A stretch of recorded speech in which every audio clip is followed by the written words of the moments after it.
Yeah, they super stepped up. Like, it takes my breath away to like talk about it. I freaked out. I didn't know what I was going to do. I was like, that first month was the worst month I've ever had. I'm like, oh my God. I'm like, am I going to survive this? Hey, Islanders, and welcome to episode 105 of the Camano Voice. Today I speak with the owner of Ladders Clothing and Company. Please welcome Yvonne Corbett.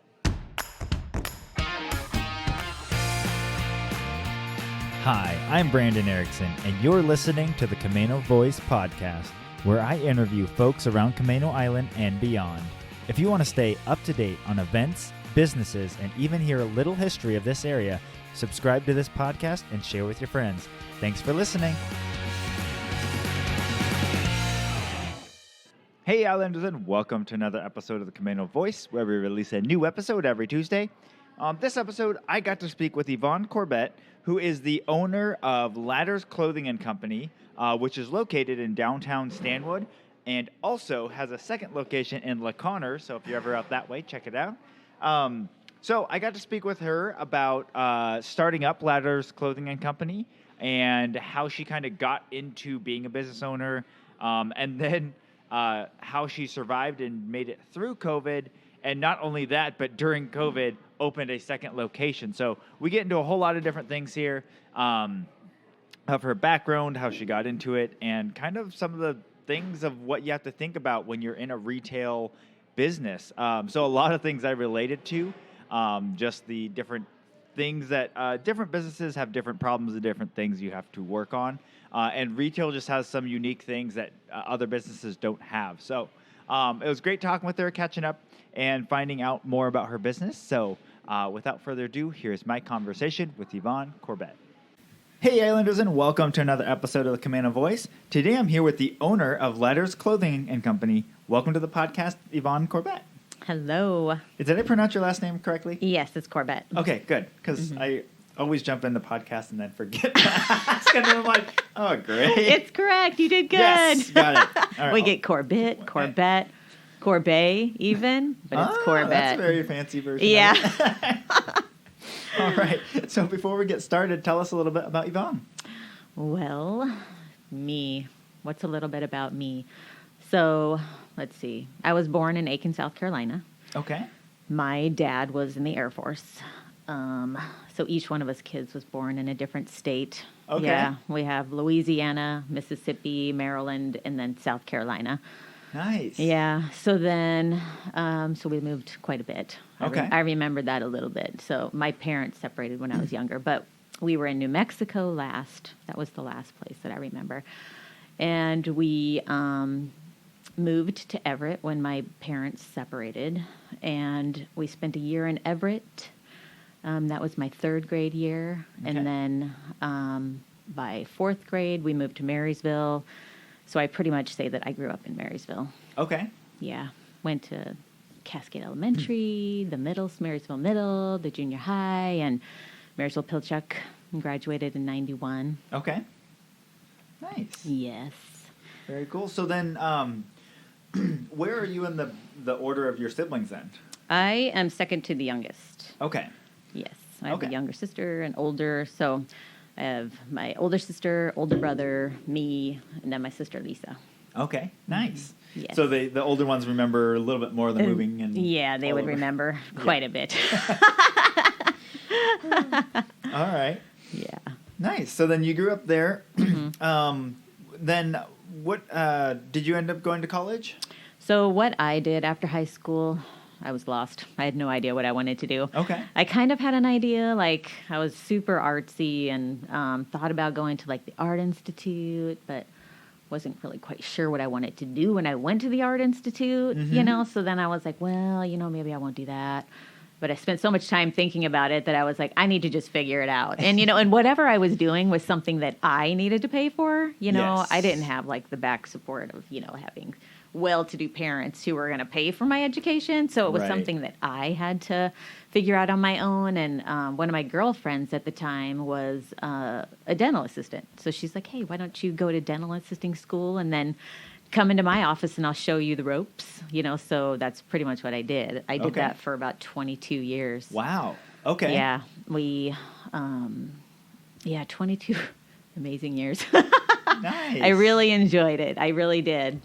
I was at the same office for quite a while in Silver Lake before when me and my husband met. Yeah. And then when we got married, like right after, he got a job offer in Southern California. So we actually moved to Huntington Beach. Okay. And we were in Huntington for about 5 years. We had our daughter there. She was born in Newport. We were right on the border of Huntington and Newport, right? We were a block from the water. So we really enjoyed all that. We had beach bikes and we would cruise down to, the pier and have lunch or dinner on the pier, and spent 4th of July's down there were just amazingly crazy. Yeah. Yeah. So we did all that. And then when we had Chloe, we were in a rental. We couldn't afford to buy down there. Oh, yeah. It was so crazy expensive. Even our house was like a 1970s, like super retro. Looked like a castle inside. Wow. Like it had like stained glass. Oh, wow. That's pretty cool. It was pretty crazy. And it even had like a built-in, it had like this briquette thing where you could like start an open flame inside. Okay. Where you could like roast I don't know what you would do with it, but you could like totally roast marshmallows inside if you wanted. I have no idea. It was in the kitchen. It was so weird. Weird. Yeah. So we were there for about 5 years in that house. And then after we had Chloe, we were like, we should probably look into, buying.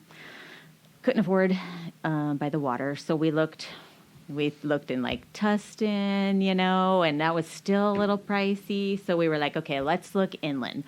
Let's look at Corona, Riverside, and that is where we ended up. We ended up buying in the foothills of Riverside. Okay. Right between Corona and Riverside.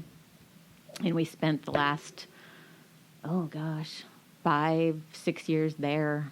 And then Chloe went to kindergarten, first grade in Riverside. At Lake Matthews Elementary, which was amazing. Okay. Had amazing, teachers and everything, but the schools were overpopulated. Like there were 30 plus kids in her class. She wasn't getting the attention she needed. Yep. She really needed help in certain areas. Yeah. She wasn't getting it there. So my husband had this other job opportunity to bring us back here. They offered him to come back to the Pacific Northwest. So we took the offer and my husband started searching, where do we want to move? And while this was happening, because I was stay-at-home mom while she was in kindergarten, preschool till first grade. Okay. So during this time, I was a stay-at-home mom. So right when she was in the middle of her first grade year, I was like, I think I want to go back to work. Mm-hmm. So I found a job, that was just like, it was a temp job. They were just looking for somebody to fill in while somebody was on maternity leave, and I was like, oh, this is perfect. Yeah. And it was Monday through Thursday and Fridays. If I wanted to go in, if she didn't have school, I could take her with me and she could sit there and, nice. be on her little computer or whatever, and so, I was doing that. And then he's like, hey, what do you think about moving back to Washington? And I'm like, really? I'm like, I just got this job. I'm like, I really like it. And he's like, well, it's a perfect opportunity. We could find some place for Chloe where there's not, this huge population of children, Mm-hmm. So he's like, what do you think of Camano? First he said Marysville, and I was like, I don't want to go back to Marysville. I got out of Marysville, and I don't want to go back. And if anybody's listening, don't take it personally. I just didn't want to go back. But so he's like, well, what do you think of Camano? He's like, I've looked at the schools out there, and they're not. They have good ratings, mm-hmm. and the population's like not as many. The school numbers, the class numbers are low. Yeah. And I was like, sure, yeah, why not? Why not? Let's do it. Yeah. So. Long story short, well, actually, it's not a story short. It's not short. So I go in to tell my boss that I'm leaving, and he's like, well, I go, hey, Dr. Salazar, I need to talk to you. And he's like, oh, hey, I wanted to talk to you first. And he's like, but the look on your face, there's something up. He's like, what is it? And I was like, well, Chris got a job offer for us to go back to Washington. Yeah. And he's like, to be a Northwest rep for their company. And he's like, oh my God. He's like, I was going to ask you to stay on permanently. And I was like, oh, I'm so sorry. He's like, now I got to start all over. He's like, you've been really good and a good asset for the business. And he's like, oh, I'll be sorry for you to go. And he's like, but I totally understand. So I was there for a couple weeks and literally everything just fell into place. We found a place here, closed on that. And while that was happening, we sold the place in California really quick. Nice. And it was like everything was just like meant to be. And it all happened like at the end of summer. So by the time we got here and got settled, school was just about to get started here. So I went to Elger Bay. Nice. And Janet Peterson, who was the front office, she was the first person I met there. And it was just so amazing. It's like, I just really love Camano. Yeah. It's just been such an amazing experience being here. Yeah. And I'm just really glad that we started at Elger Bay. Yeah. Well, yeah, and just the people, the teachers, I've known a few of the teachers. The other thing that I think is interesting with Camano, I've talked to George Colby, who's at the high school, is that with Camano, your firemen, your police department, your teachers, they all live in this community. You're not You're not in a big city where you probably don't see them unless you're at school. Mm-hmm. Like students all the time see their their students. They'll see their teachers at the plaza or at Higgins or QSC. Like they see them living life outside of just the classroom. Yes. And so you build a different type of relationship, and I feel like we see that within the community. And same with the fire department and police department. Like I see many of them out and about. They'll come into the shop, or you see them at the grocery store. Yes, it's such an amazing community. Yeah, we're all very lucky to be here. Mm-hmm. It's very connected. It is so rather than amazing. seeing people in their roles and that's where they are. You see them as people as well. Yeah, it's so nice to see them with their families and yeah. Very cool. Yeah, you form extra special bonds with the people. Yeah, nice. So then she started at Elger Bay, and that was going.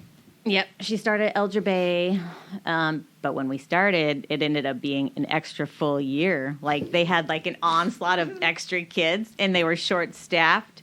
So she had a split class. It was half first grade, half second grade. Okay. So she had what's her name?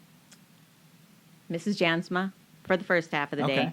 And then she would go to the library and spend part of the day with Miss Chaplick, who's a librarian, but she's also a teacher. Yep. She taught English and math. Okay. So she would go there for English and math, and then she would go back to Mrs. Jansma's to do the rest with the rest of the class. Okay. It was quite an awesome experience. Nice. Yeah. Mm-hmm. And I volunteered a lot in the library with Miss Chaplick. It was such a wonderful thing. Yeah. Mm-hmm. Nice. So you got back up here. You had been in the workforce, but then kind of returned back to stay-at-home mom. Yes, so I did. So when we got here, I did look. I looked for a dental assisting position close by. I was in oral surgery there. Mm-hmm. So oral surgery, love it. If I was to ever do it again, that's what I would do. Mm-hmm. There was no oral surgeons here. There's a sign over by Dr. Hewlett that said oral surgery, but it was never open. So I was like, oh my God. I'm like, really? I'm like, dang. And so then I was looking, Marysville and stuff. And I was like, you know what? I want to be close if something ever happened with Chloe. Yeah. We only have one. Yeah. So I was like, hey, babe, what do you think if I just stay home until I figure out what I'm going to do? And he's like, yeah, that's fine. We'll figure it out. So, yeah, I just stayed home for a little while. Okay. Nice. So what kind of reopened the workforce to you? Like what was it that kind of brought you back into it? All right. So what brought me back into doing something was I met a woman, made friends with her, and she was telling me that she would repurpose furniture, and she put it in this little vendor space that was over by Darrow's carpet. Okay. There's a little house right next to it, and she had it set up with little tiny vendor spaces because it's really small. Yeah. So I went in there one day and I was like, hey, I was wondering, about, maybe possibly being a vendor in here. And she's like, well, she's like, we're kind of full, like furniture wise. She's like, what were you thinking? And I was like, well, if you're full furniture wise, what about like accessory wise? Yeah. Like jewelry and stuff. And she's like, you know what? We could probably do something like that. I could probably just put you on a shelf somewhere. And I was like, oh, okay. So I started out by just like finding, miscellaneous scarves and bracelets, necklaces, jewelry, and just would fill up the shelf, and as I would sell, I would buy more, and then that woman, she decided to open up a bigger space. So Okay. I was like, hey, if you're going to do that, I'd like a bigger space so that I can start doing furniture. I think it would be fun, it's kind of an artistic outlet, Mm-hmm. And she's like, sure. So as soon as she decided what she was going to do, she offered me a space, and my girlfriend and I, we actually went on a space together. It was huge. We split it, but we ended up merging our stuff together. She did furniture, I did furniture. Okay. And then we would throw in housewares along with, accessories and all the stuff. Well, that just kind of led into my husband saying, you're doing so well, why don't you open up your own shop? Yeah. So I was talking to my friend who has the other shop, and she's like, hey, why don't we go in on it together? And I was like, well, yeah, let me talk to my husband. So I ran it by him, and he's like, well, sure, we can try it and see how it goes, you know. So and then she knew our landlord, and I talked to him, and he's like, yeah, he's like, my health is going down. I can't do my shop anymore. It's just been sitting with everything in it, and nobody's been in there. It's like, why don't I clean it out and you guys can rent it out? So she talked to me, and I was like, she's like, what do you think? And I was like, let's do it. So we pulled our money together, and we redid the inside as much as we could, But yeah, it's pretty much started from there, and then we did it together for a year. Okay. We both had different outlooks on what we wanted, different visions. Yeah. So I bought her out, and it's been my own for 6 years. So yeah, and it just kind of transitioned, because in the beginning we had the vendor space. Yeah. And it just got to the point where I wanted more space for myself. Yeah. So I kind of pushed everybody to the back of the store and took over the front half. And then I just slowly took over the entire store. Yeah. And, during COVID, I literally bagged everybody's stuff because I just had like a couple of consignment racks of clothing in the back half of the store. And I just told everybody to come pick up their stuff. It needed to be picked up by a certain time. And a day, with COVID and everything, be here, at this time, please. Or otherwise I'm going to donate it. Yeah. Yeah. So, I used COVID to like totally redo the inside of Ladders, and now it's just a really cute boutique. Nice. Yeah. So with the with vendors and stuff, were Yeah. you bringing in all sorts of different types of vendors, or was it mainly clothing? So, yes. At first, it was all kinds of things. Like we had cookie cutters, we had a couple candle ladies, we had some people that did furniture, and then we did clothing, and then my partner would bring in like vintage furniture and stuff. It was just a lot. Yeah. And I hated it. Yeah. It drove me nuts. Yeah. It was just so much. Like, it was overstimulating. Right. You'd walk in and it was like, poof. Right. Well, yeah, and I think there's a lot of stores that I've been into before where, on vacation or whatever, where you walk in and you're like, okay, I kind of think I see where they were going, but like, it's so packed from start to finish that you're like, I don't know how I would find what I'm looking for in here. You have to ask. Yeah. It's like, oh. So to this day, I still ask people when they walk in the door, if you're looking for anything special, please let me know so I can help you, because it's a big store. Yeah. It's 3,000 square feet. It's huge, so it's Yeah. like, it could be anywhere in there. And if it's like a certain item that I posted like a week ago, I could be down to one, and you might be that one person who wants that one thing, but it could be in the middle of this round rack. It's like, just let me know and I'll help you find it. Because if you're trying to look for it by yourself, you're probably not going to find it. Nice. So had you had any retail experience prior to this? So when I was growing up, Marysville used to have a mall.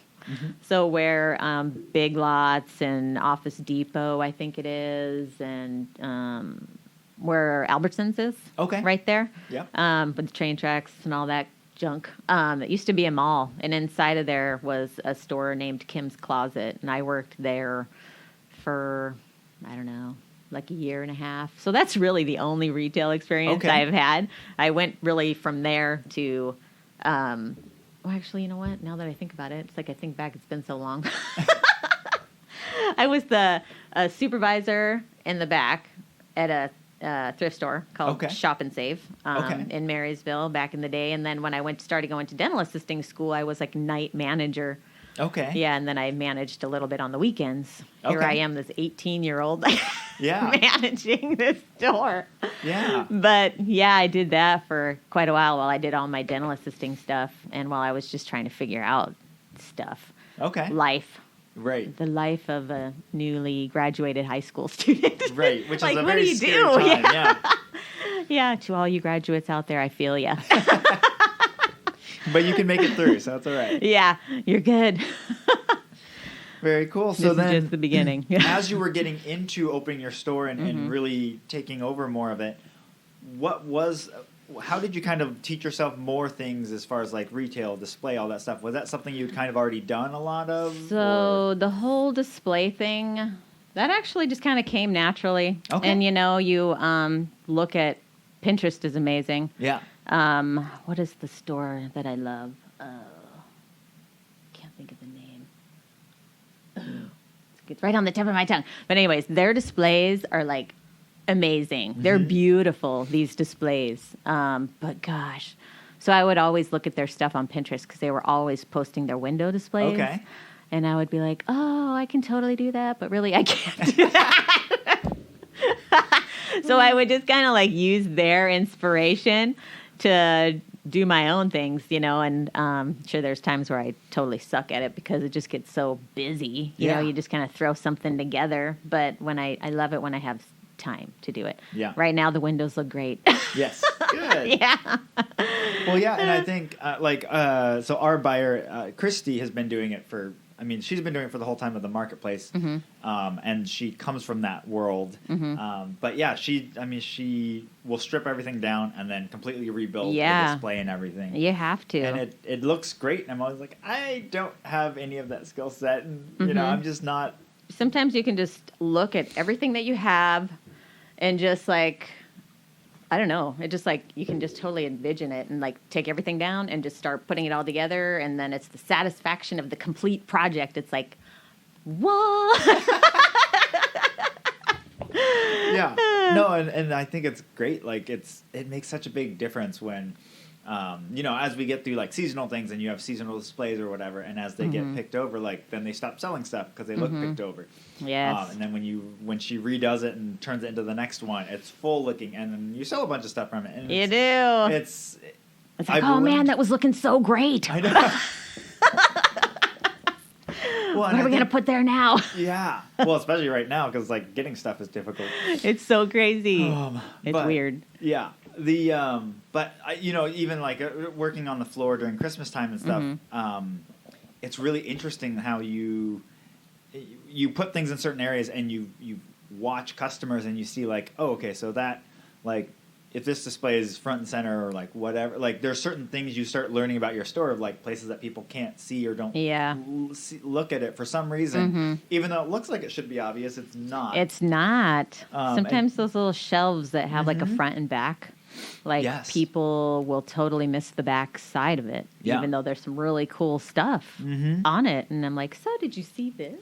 I spent hours on this display. Look at it. What do you think of this? Yeah, and then you just point it out to him, and a lot of times like, oh my God, I didn't see that, but you just got to guide him.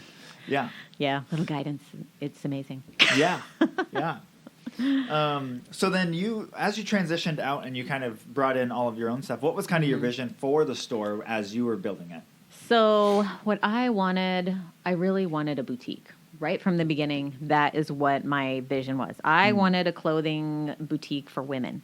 I wanted nice clothes, shoes, accessories, and just merchandise fun and, and I just wanted to have something awesome for women to come and do. I mean, women are shoppers. Not all women are shoppers. I totally get it. Yeah. Yeah. I have friends that are not. And when we go shopping together, they're just like, are you done yet? Because I'm a shopper. I could spend hours. Yep.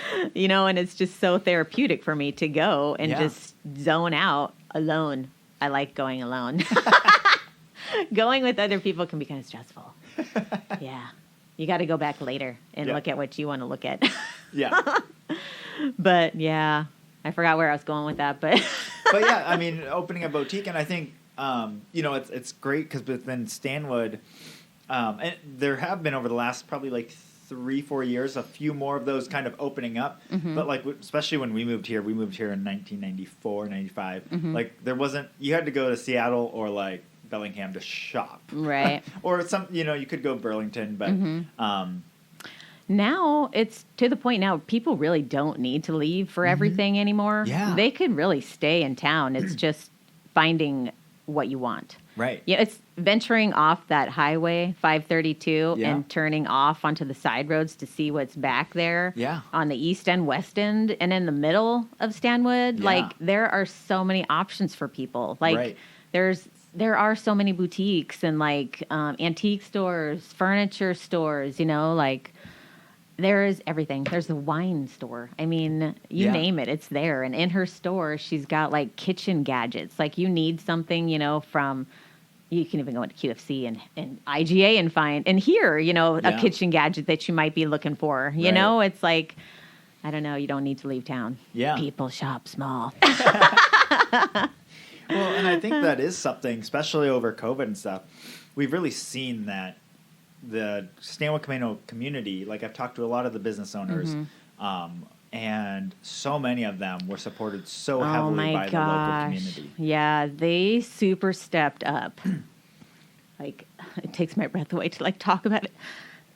I freaked out. I didn't know what I was going to do. I was like, that first month was the worst month I've ever had. I'm like, oh my God. I'm like, am I going to survive this? And I was like, oh, Yeah. Excuse my language, people. I'm like, oh my God, how are we going to do this? I sat at home for like 2 days and I told my husband, I was like, you know what? I can't just sit here. I'm going to go to the shop and I'm going to figure this out. Yeah. It's like I sat there and I got on like YouTube and just Instagram, Facebook, and just scrolling through to find out what other people were doing. Yeah. And I was like, you know what? I'm going to do this. I can totally do this.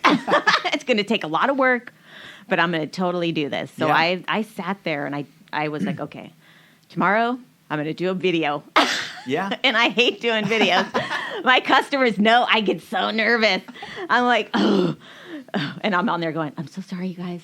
I'm so sorry. Forgive me for, not knowing what I'm going to say, but. Yeah. You just kind of walk them through this new shipment that came in, and people were totally messaging privately. I was doing porch drop-offs, curbside pickups, and just pickups, period. If you wanted something, I will get it to you. Yeah. Yeah. And Stanwood Camano totally stepped up. Yeah. It was like a godsend. I mean, to so many of us, I remember sitting outside talking to Rebecca and Tori from Tea with Your Dragon. Yeah. And Stanwood from Rebecca from Stanwood Cupcakes. Yeah. And we would just sit there and we would just brainstorm, okay, what are you guys going to do? This is what I'm doing, and then we would all just hit the ground running. Yeah. And we would brainstorm together, periodically throughout the week, or just take a break from doing online stuff, through social media, because it just gets so exhausting. It's exhausting. It's a lot of work, and it was just me, and it still is just me. So if you guys are messaging, I'm doing my best. It's like I have employees, but they're there to help you check out and to find what you need in the store. Yeah. It's like they're only part-time. They're women, just wanting to do something because they're sick of being at home. Right. It's like, that's where I'm at. But Stanwood Camano, you are awesome. It's like none of us would be here without you guys. Yeah. And I think, we felt from the community just this overpouring from the messages and the people that did come in. Yeah.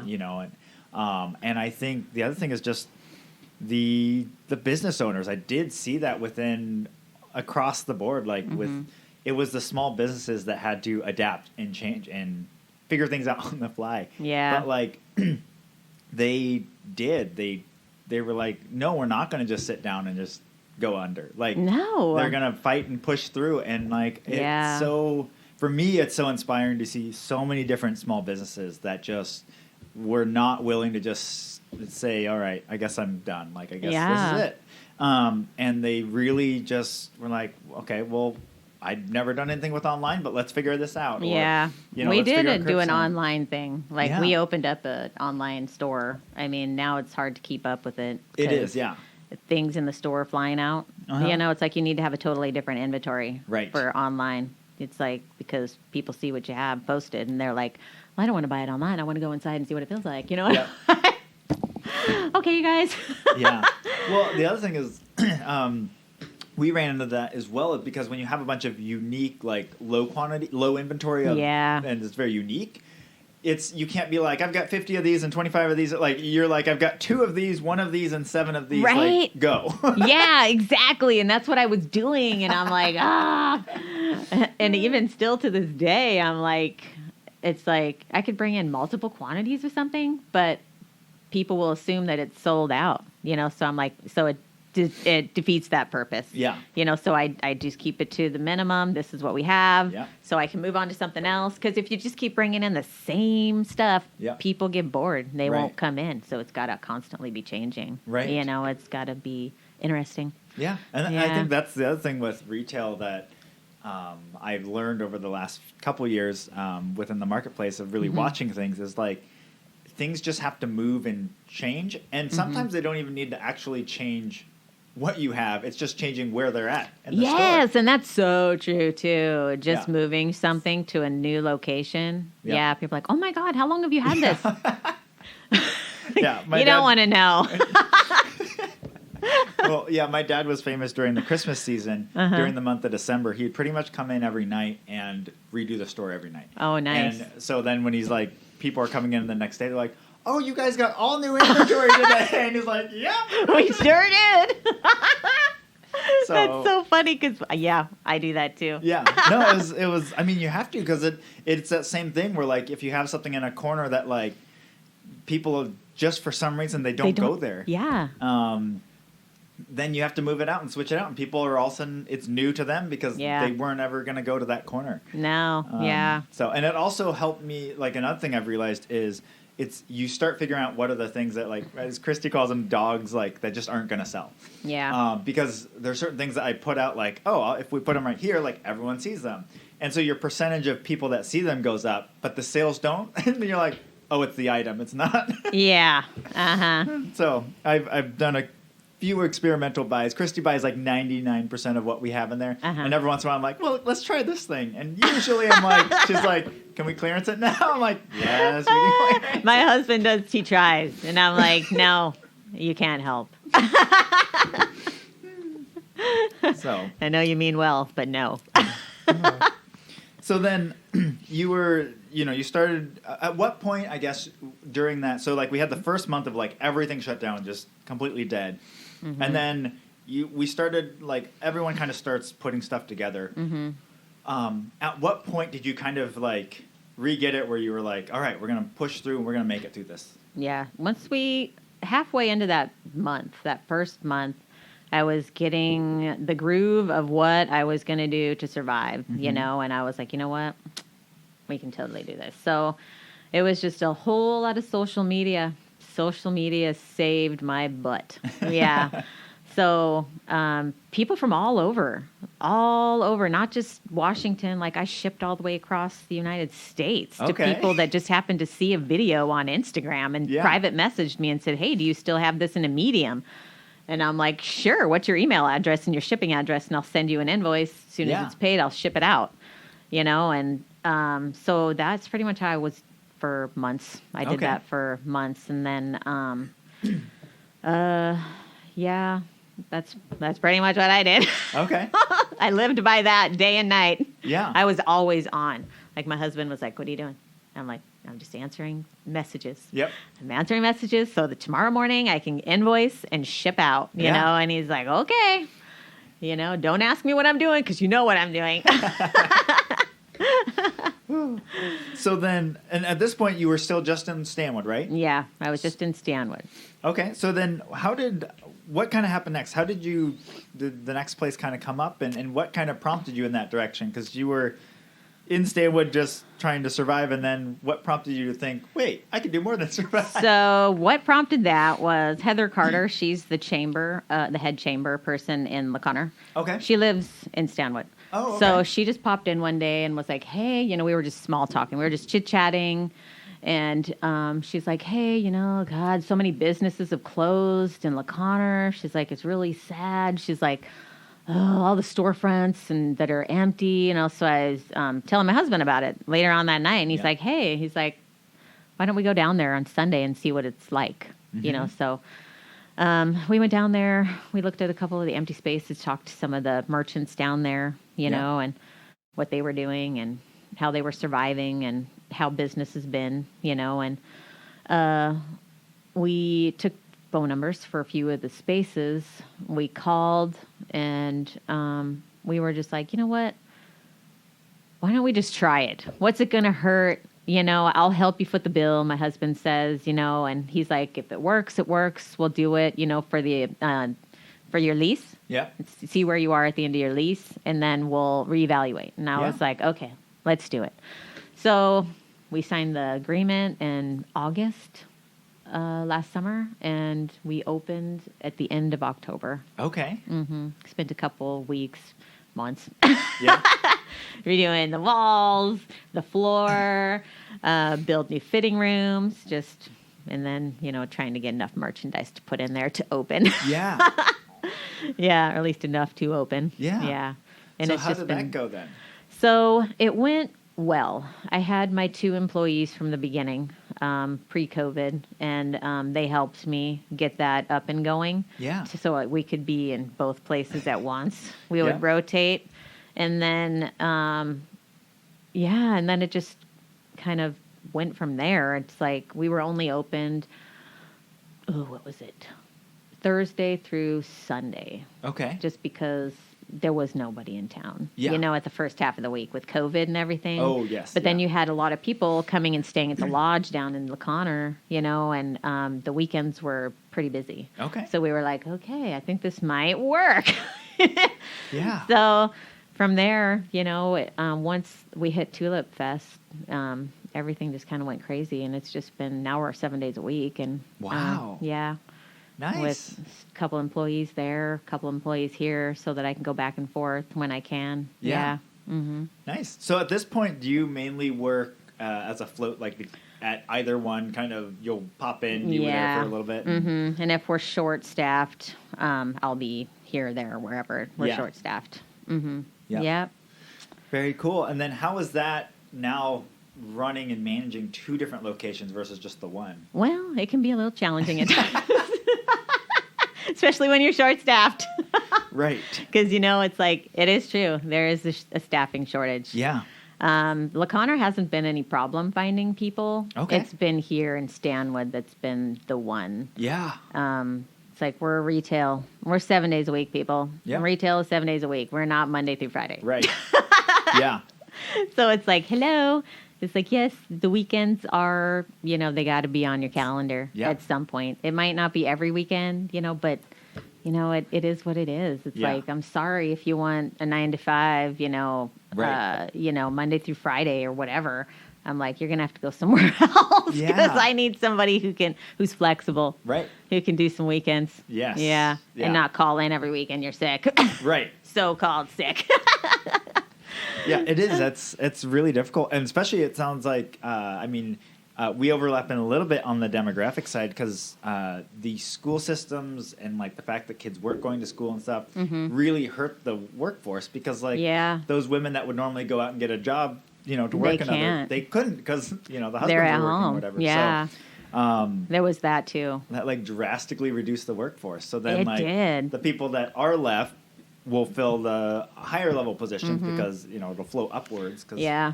So, it's a really interesting time. And then, of course, I'm sure you're dealing with the shortages of, like I was talking with Christy, every day she's like, so I ordered 25 items. I'm getting 3 of them. Oh my God, that's so annoying. The rest of them will come here sometime. Yeah, you'll get like 1 here in this big giant box that's full of like material and 1 little item floating around in there. I'm like, what a waste. Now I got to throw out all this material. Yep. Guys, it costs money. But yeah, the inventory stuff is a little tricky. Yeah. Mm-hmm. Yeah. So then how is, overall though, like now everything is, you feel like everything, you've got a handle on running 2 locations and keeping communication open and everything?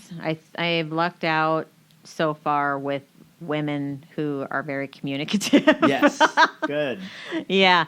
The younger people, sometimes they're not, it's like sad to say. It's like you got to be 18 or older, have some sense of responsibility, I guess. Yeah. Yeah. Yeah, definitely within certain positions like our ice cream, like we'll hire high school and stuff like that. But when it comes to like a lot of the other positions, it's harder to, if it's more, you need somebody, skill-based you need somebody who can like self-manage, I guess, and you need to be just responsible to be left alone. Like if like I'm there and I need to run to the other store because they're low on, I don't know, ones. Yeah.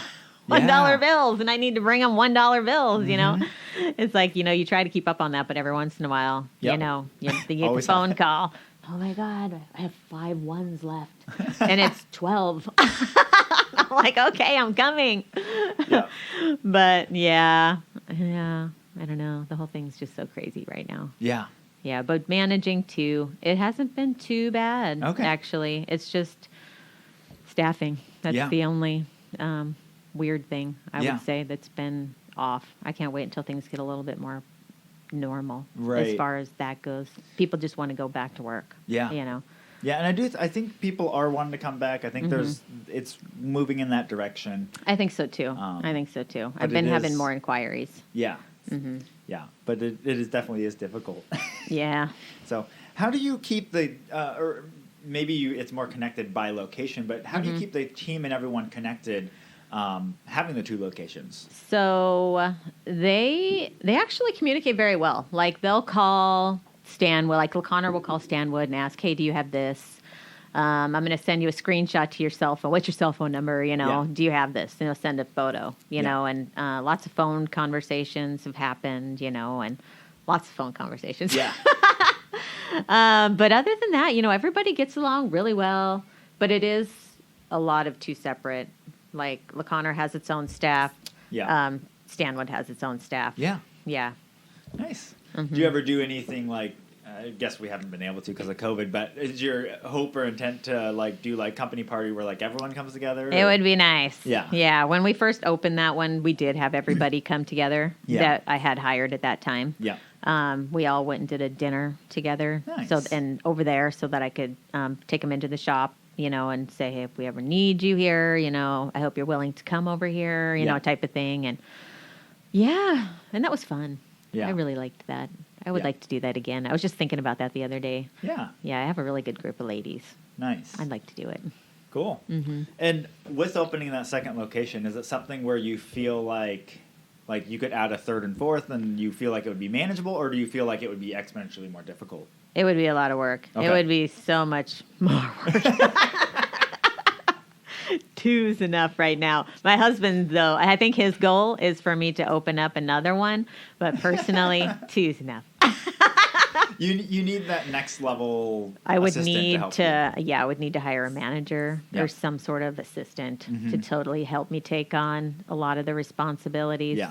So that we could both float in between if needed. Yeah. Yeah. Very cool. Well, maybe Marysville will get one someday. Maybe. I don't know. Bellingham. I don't know. Bellingham actually probably would be a great. Wouldn't it? Especially like that Fairhaven area. There's already a lot of those boutique-y things. Yeah, we've had quite a few people ask, so do you think you'll go to Fairhaven? And I'm like, do you think I should go? Yeah, you should totally go. And I'm like, that's a lot of work. And it's farther away. Well, very cool. All right. Well, I like to end every podcast with some rapid-fire questions. So the first one is, what purchase of $100 or less have you enjoyed the most over the last 3 months? let me think. It's like, I don't really shop for myself. I'm always shopping for everybody else. So it's like, what would I say? But you know what? I would say just buying like a certain dress and posting it on my social media, and then just having the women come in so excited to try it on because it's so beautiful. Yeah. And then just their enthusiasm and excitement that it looks great on them. Like, that is so satisfying. And it just makes me so happy to make somebody happy like that. I'm like, oh my God, this is the best feeling. That's great. Yeah. And yeah, I think like fashion and stuff, like it's something that I don't know, like I'm not very fashionable on that side, but it is one of those things that like it's obviously massive industry, but like passion of people of like they are looking for that one thing, and when they find it, they're makes their so happy. Yeah, just to see somebody happy that they feel good about themselves in something like that is so gratifying. Yeah, that's great. I love it. All right, pretend you have a friend coming from out of town. What would their first day look like here? Well, they're probably tired from traveling. So what we would do is probably go to our place on Camano and just hang out by the water, barbecue, and then maybe light the bonfire and roast marshmallows and just hang out and catch up. Yeah. For the next day, and then we'll get then we'll go travel around and probably introduce them to Stanwood and Camano and the shops. And nice. Yeah. Very cool. Who is an interesting or fascinating person that I should interview next? So I would say Tori from Tea with Your Dragon. Okay. She's been in business down there for a lot of years. I'd say 12. Okay. Yeah. So if you have never talked to her, like, she's an herbalist. Yeah. She's very informative. Like, okay. Yeah, she's good. Very cool. I've reached out to her. I think the last time I was trying to get her on the podcast, she was just about to leave to go do like a trip to like. Oh yeah, she's like kind of like archaeologist. Like, she goes and she digs up gemstones. And wow. Yeah, I know. Okay. It's really cool. Yeah, I was like, that sounds fascinating. So, anyways, I'll just keep bugging her until eventually. I just I hope she goes. Tracy from Picnic Pantry down there as well. Oh, yeah. So we've been trying to connect as well, but again, running a business, it's hard to get away. It is. I know. So, all right. And lastly, what piece of advice would you give your 20-year-old self? I would say, okay, you're young, you're working, if somebody asks you to go, like, travel, you should do it. Don't say you can't because you got to work. You should just go do it. It's like, I can think back, my dad, he traveled for work for a period of time, and he was going to China and then Morocco. And he asked me to go. And I was I took a week off from work and went to Texas because my dad lives in Texas. And he's like, hey, I'm getting ready to go. Do you want to come with me? And I'm like, here I am, 21, living on my own, trying to pay the bills, and he's like, hey, do you want to take another week off? And I'm like, oh God. I'm like, really? I'm like, you should have asked me this beforehand. Yeah. I would have maybe come a week later. But if you can travel and if you have the opportunity, you should just do it. Because when you get older and you get a family, things change, and then you say you're going to do it, and the opportunity just slips by, and you just think, why didn't I do it? Yeah. And I think that is something like especially when you're that age, you're all in your head and you're like, no, I've got to I'm an adult. I got to be this stuff. But you really, if you take another week off, it's not going to kill you. And you're going to be fine. But in your head, at that moment, you're like, if I do that, I'm not going to eat. Yeah, right. And I'm sure he probably would have helped me out if I would have said something. But I was like, no, I can't. I got to go back to work. I should have just done it. Yeah.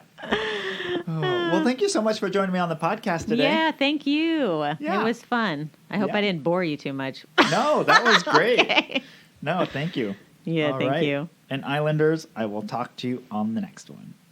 Well, a big thank you to Yvonne for joining me on the podcast today, and thank you for listening. If you haven't already, please be sure to rate, review, and subscribe to her podcast on your favorite podcast platform. It really helps us be found by other Islanders like yourself. And for more information on this episode, you can go to CamanoCommons.com/podcast. That's CamanoCommons.com/podcast. Thanks for listening, and see you next time.